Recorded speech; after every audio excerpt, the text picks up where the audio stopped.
Last year, I went motorcycle camping for a total of 30 days. And since then, I've learned what actually matters for me. This is my real setup after the past 5-ish years of moto camping. Now, I've made one of these videos in the past. If you guys want to go check it out, it's real cringy.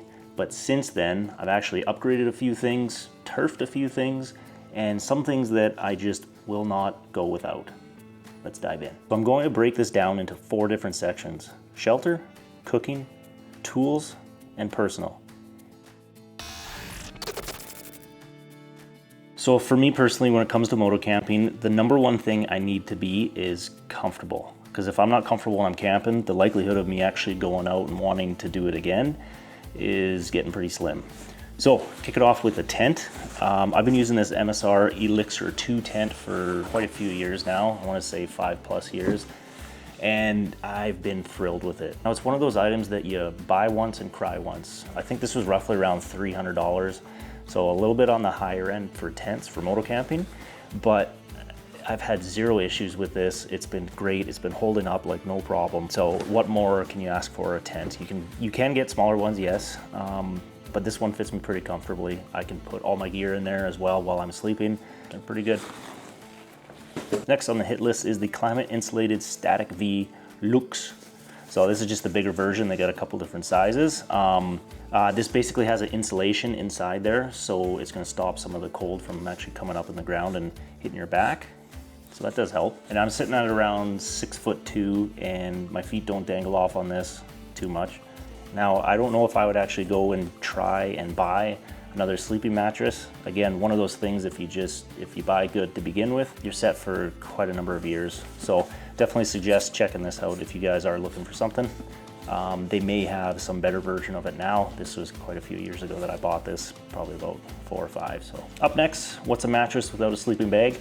I ended up getting this Best Team. I got this off Amazon. It was fairly cheap.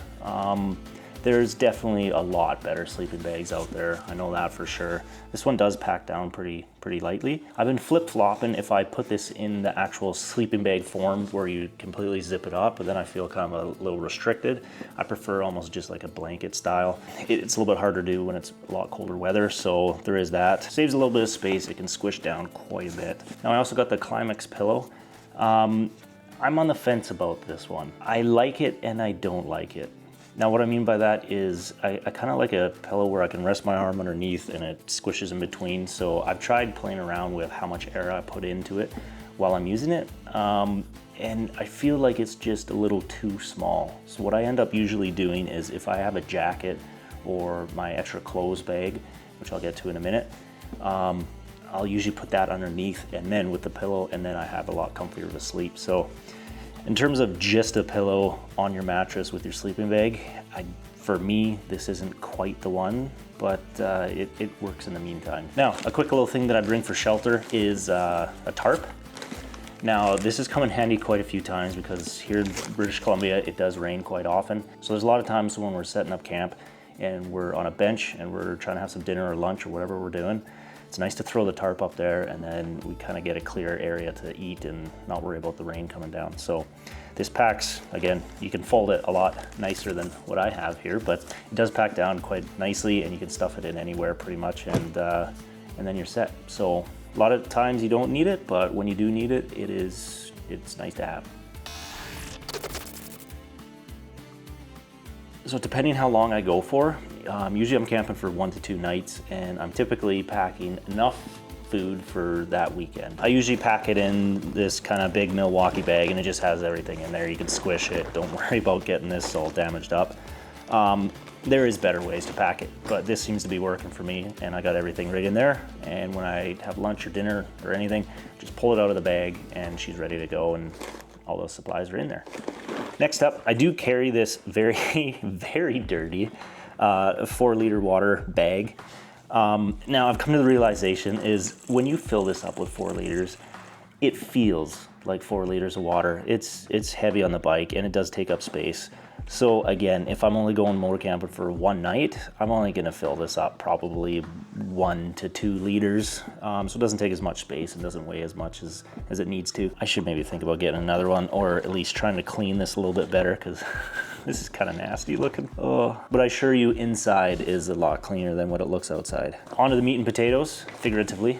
Quickly to wash dishes, I got, remember those little smiley faces you get at Costco? I just cut one in half, and that seems to work for scrubbing. I actually have dishwashing soap, and I actually double this as a tire lube when my tire does have to come off when I get a leak. So, dual purpose.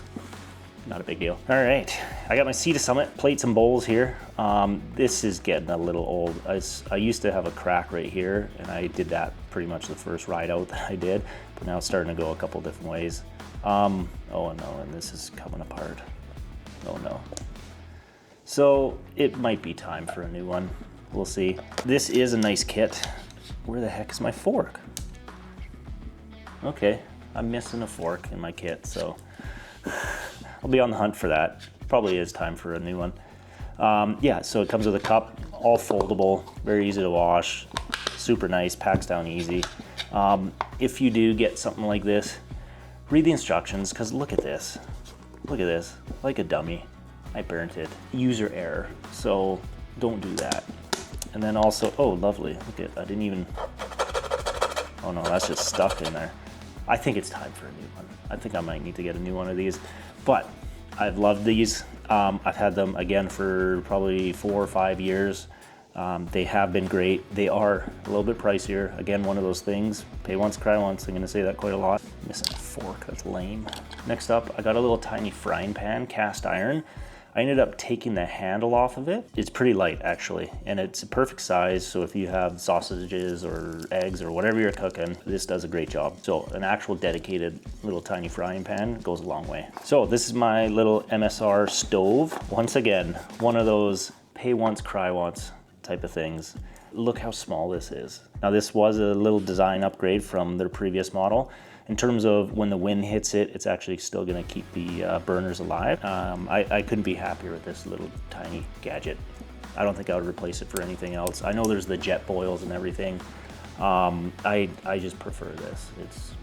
You can do anything with it. You can still boil water. You can still boil water, or if you want to use the frying pan on it, you can do that. It's pretty good. Now this one isn't the multi-fuel one. There is a different version where you can use kind of any different fuel, gasoline, butane, whatever. This is just butane that you have to use. Now, and speaking of butane, I usually like rolling with the smaller one here. Just easier to pack. But I would like to, there is something out there that you can get to transfer fuel, because this one has a little bit left and this one has a little bit left. And the smaller one is practically empty. So it'd be nice to take it from the big ones and throw it in there. I gotta look into that. Now using little burners like that, it's kind of notorious for things to burn, kind of overheats a little bit too quickly. So I do bring a little bit of olive oil, and I just use this. This used to be a little thing for vanilla. So I just took all the label off and I just fill it up with olive oil. And I wasn't sure if it was gonna leak or not, but I have never had an issue yet with this actually leaking out. So that's a reusable item, and just fill a little bit of olive oil and throw it in the pan and you're good to go. Little hack. Now with the frying pan, because there is no handle, I do have the jaws of life to kind of pick it up and move it in any direction that I need to, because she does get hot. Got a knife for cutting. This is kind of a multi-purpose knife. You can pretty much use it for anything. It works great. Now this I don't use too often, but I seem to always bring it. If you're on some unstable ground and you've got the butane, you can use this and basically just latch it, and then you gotta get a good solid base. A lot better than kind of the surface area of what this is. That is kind of neat. And spices, gotta love me my spices. There's 2 windows in each one, so you can put 8, 2, 4, 1, 2, 3, 4, 5, 6. 2 windows in each one, so you can put technically 6 different spices in there if you want. I usually just salt, garlic salt, and then some kind of chives in the top there as well. So I use this all the time when I'm cooking. And then lastly, a tiny little cutting board. This works as 2 different things actually, as a normal cutting board, which that's what it's made for, and then also as a little structure for in my bag here. So it keeps everything nice and tight, and it just gives it a little bit of base. Now next up we have tools, and this is a little bit vague. We have basically all the tools for the motorcycle and any extras that we need for when we're at camp as well. So to kick it off, I just use this Climb bag that I have here. And on a side note, am I pronouncing that right? Is it Climb? Is it Klim? I honestly don't know. I usually say Climb, and I don't know if I'm wrong or right. Nobody seems to be correcting me, so I'm assuming that I'm right. Yeah. Anyways, I'm not gonna go through the bag entirely, but basically just a few things. Typical wrenches, a little bicycle pump for when you do get a flat tire. That's nice to have, and it packs light in there. Patches. But the big thing I want to take away from this is something new that I got this year. This is from Duro. If you guys haven't seen this little tiny thing, this thing is the bee's knees, the cat's meow, and whatever other thing you can think of. Basically, it's got all your different bits. It's got a 10 mil and an 8 mil on the other side there as well. And it eliminates quite a few tools. So you can put it in there.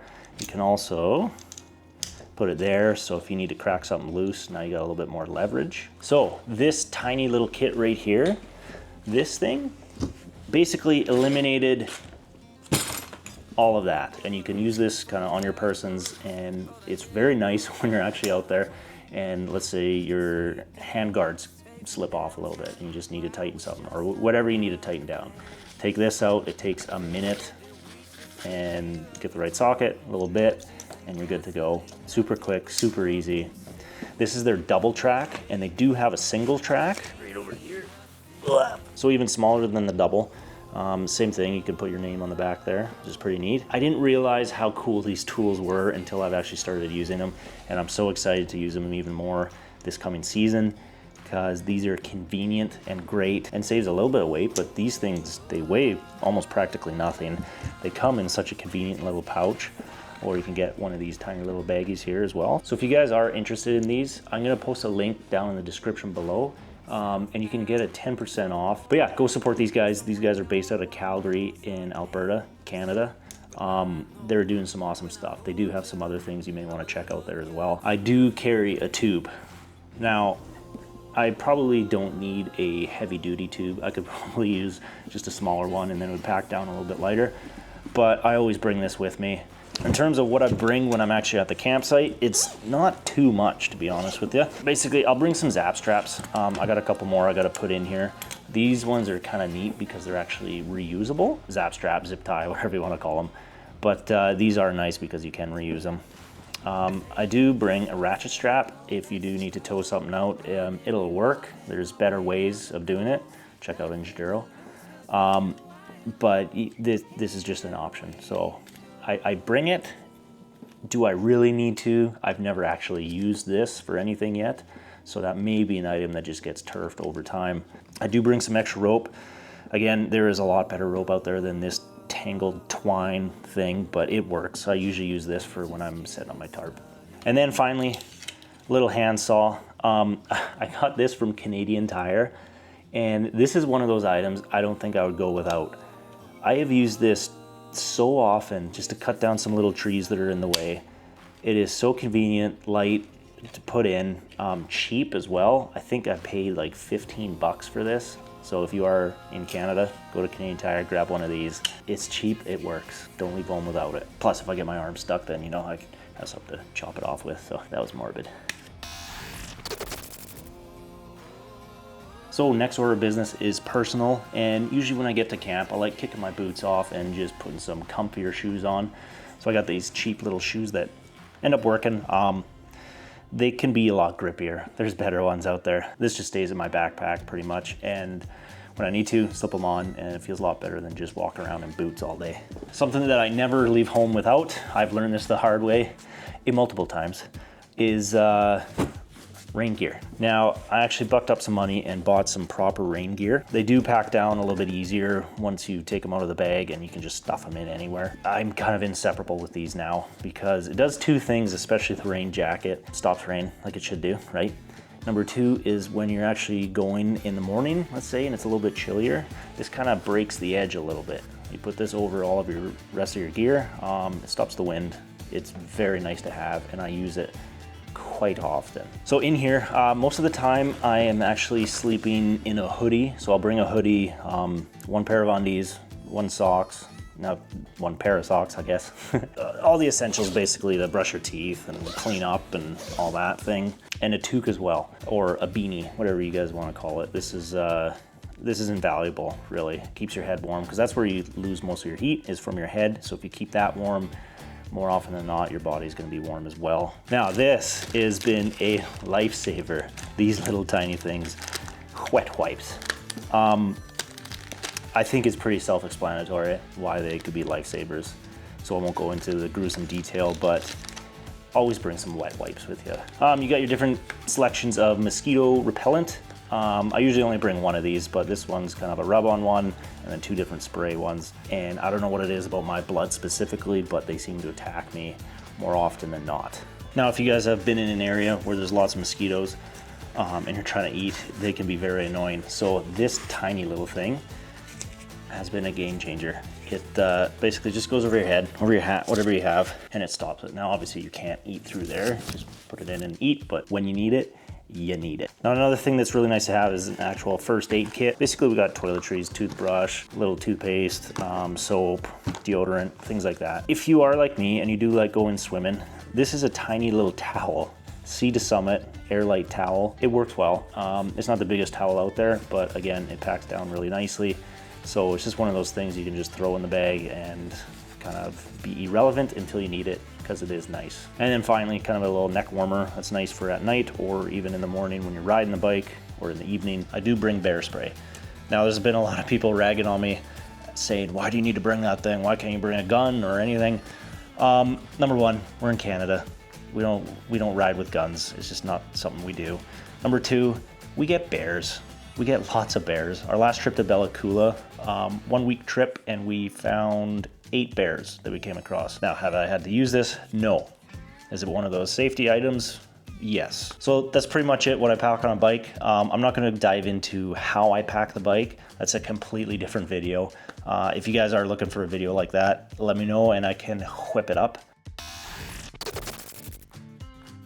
But other than that, I'm gonna show you guys a couple things that I've basically turfed in the last couple of years, or not so much turf because I have it here, but that I don't bring anymore.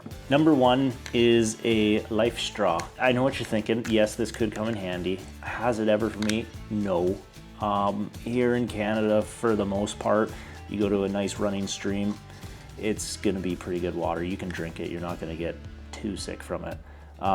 Just make sure no cows are, pooping upstream type of thing, and you're good to go. So that is one item that I do not bring anymore. Another item is I bought this, and it's a nice bag. It's a nice dry bag. You can use it for anything. What I'm coming to the realization is this is a little bit bulky when it puts up, and then plus I would need another spot to put this bag. I don't even use this bag anymore. It's a nice bag. My dad actually made this for me. It's pretty cool. So it goes on your stove. So picture this being your stove. You put it on and it just blocks some of the wind. But again, this new design update that I have with that, I don't really need this, so I don't use this. If anybody wants to buy this, 60 bucks. I have this, and I have never used it because I have the handsaw. This is kind of cool though. It's just a little two-handled chainsaw. But yeah, cutting through rope, and then basically just put your hands through here, zigzag. Never used it, don't know if I will. Maybe I should try, because it might be pretty nice. But that handsaw, I'm telling you guys, you gotta get a handsaw like that. It works well. Hand warmers. I don't use these anymore. I do want to get actual proper gloves, heated gloves, because for some reason, heated grips for me, it just does not work. It doesn't penetrate my hands enough. And when hands, I mean my fingertips. They are always frozen, poor circulation. So if anybody has any tips on specific gloves that aren't ridiculously $500 worth, I'm open to suggestions. This thing right here, this is kind of a little bench, little table. Originally, when I bought this, I thought it was the coolest thing ever. I said, man, we gotta use this, and now we have it set up. This thing is clunky. It's not too heavy, but it doesn't need to be there. The amount of times that I actually needed this was like 2. And then lastly, this is kind of weather dependent. This is a fleece blanket. So in the colder months, the tail end of the season and the beginning of the season, I will bring this at times, but I will try my best to just cozy up in a hoodie and my toque, and some just layer up that way rather than bringing this. It's a little bit clunky and bulky, so it is nice to have when it is a little bit colder, but again, I try to avoid it for the most part. So overall, this is the setup I use. This works for me right now. I still want to kind of tailor down the weight just a little bit, but that's a me problem. Right now, this is still really comfortable when I'm out moto camping. So if you guys are new to this, hopefully this saves you from some frustrations or some trial and error processes. So hopefully this helps someone out there. If it did, leave a thumbs up, comment, whatever you can. And the season's coming up, so I'm super excited. I've got probably February, March, April, 2 more months until my bike goes back on the road and I'll be moto camping again. I am excited. I got some big trips planned. Well, one big trip and some good little tiny excursions planned as well this year. So it's going to be a really fun year. Other than that, see you later.